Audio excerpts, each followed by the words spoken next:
He was stopped simply for being black. His life could have been ruined in an instant if it weren't for his father, a senator who was ready to fight the system. What happened next would shock even the most experienced. But let's start from the very beginning. James Johnson stood on the sidewalk, feeling his heart race.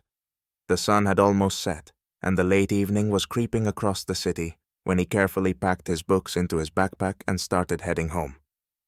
It had been a normal day. School lessons, a couple of hangouts with friends. But at this moment, something changed. He noticed a patrol car that slowed down as it pulled over to the side of the road. Inside, 2 officers. One of them, a young white man, was watching him intently. James quickened his pace, trying not to draw attention. But as he passed, the car came to a sudden stop, and the officer got out onto the sidewalk. "Hey kid, stop!" the officer shouted loudly, as if not hearing James lift his head. The officer walked fast but not hurriedly, as if he already knew what needed to be done. James froze. He knew that something unpleasant was about to happen. This had happened before, on the street, at school, in stores. He never managed to avoid suspicion. He tried to remember what could have caught the police's attention, but he hadn't done anything out of the ordinary.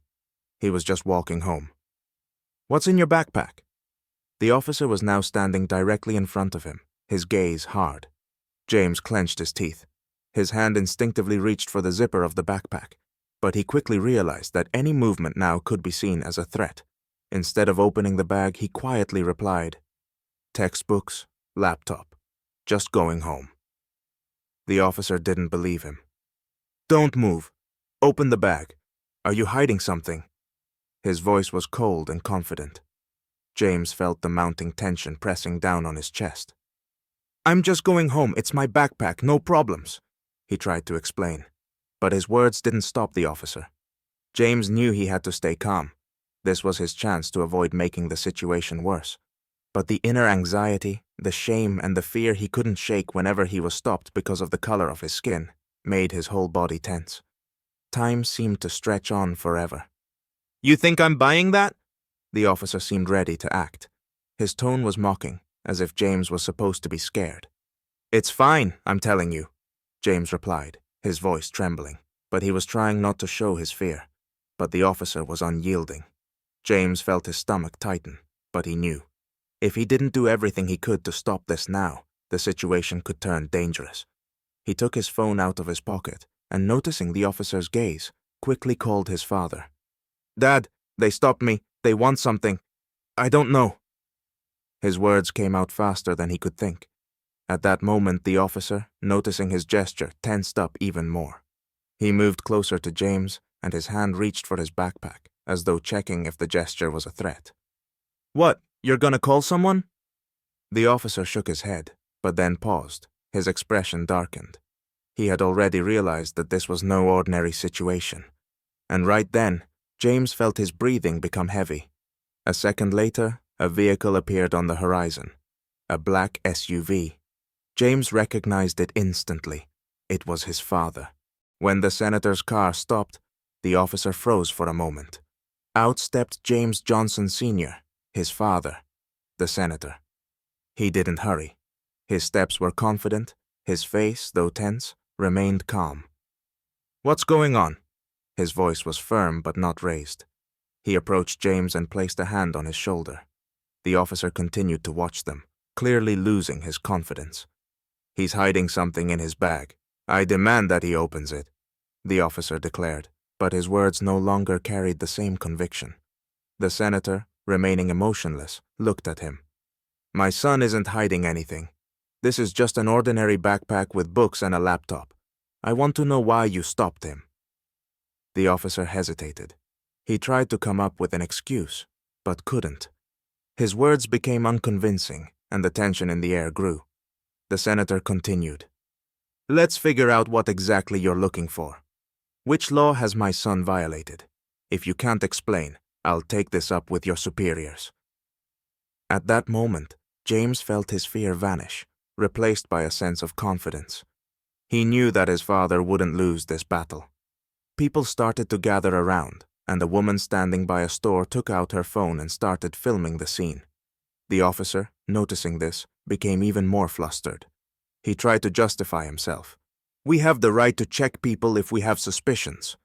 His words were no longer as firm. "You don't have the right to just stop people like that. It's illegal," the senator said, his voice sounding like a verdict. The officer, trying to save face, stepped back a little, while his partner remained silent, not intervening. The senator kept his gaze fixed on him. "If this doesn't stop, you'll have to answer for your actions. I'll file a lawsuit," James Sr. added, addressing the officer. The officer finally realized that the situation was getting out of his control. He fell silent and returned to his car, feeling how his actions were starting to undermine his authority. The senator stayed where he was, and James felt the weight of the corrupt system lighten, knowing that someone was there, ready to fight for the truth.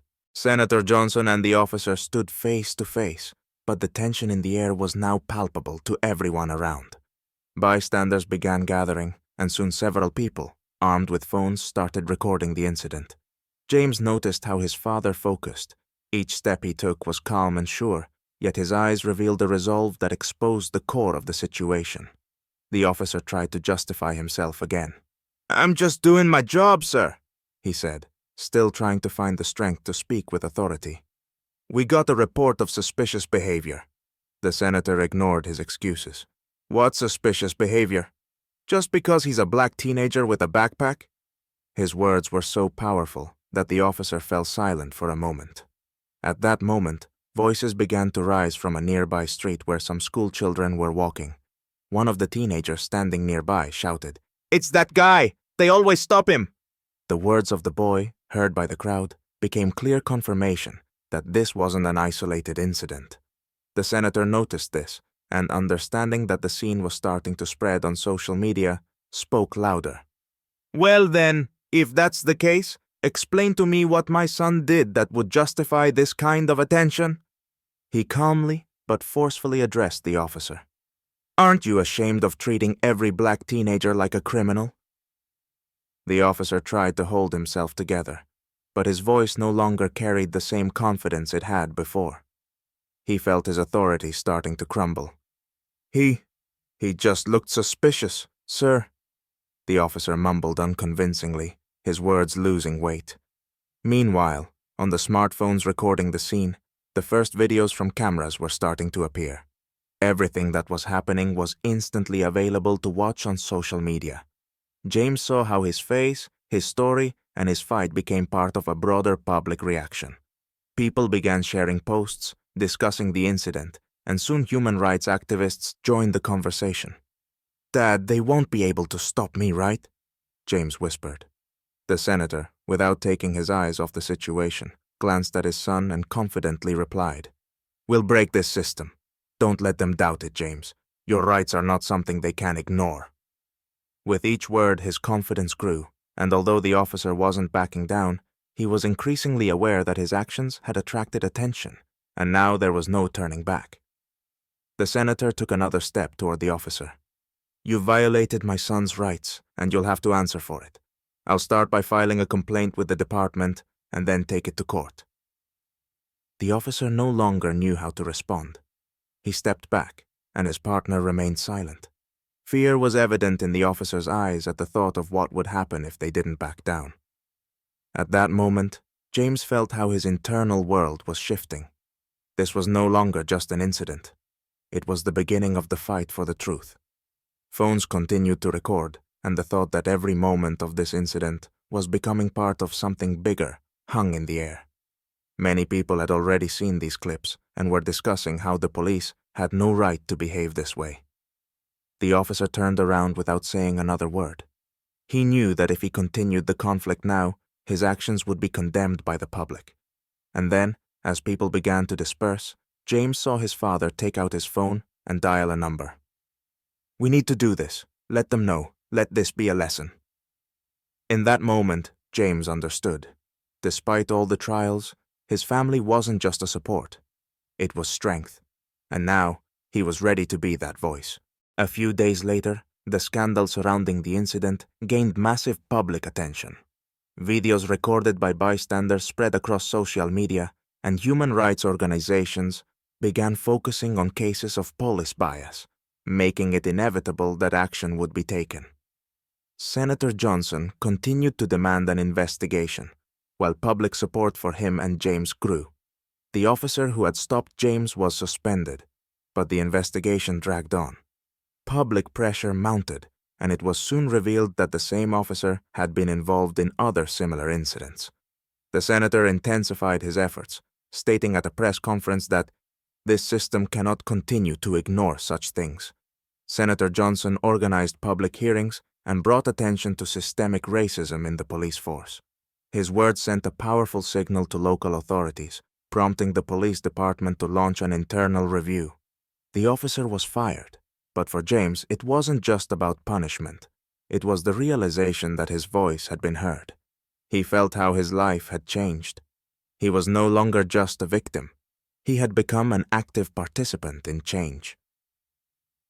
When he returned home, his father was by his side, proud that despite all the difficulties, they had managed to achieve the truth. For James, this wasn't just a victory. It was the beginning of a fight for justice that would continue.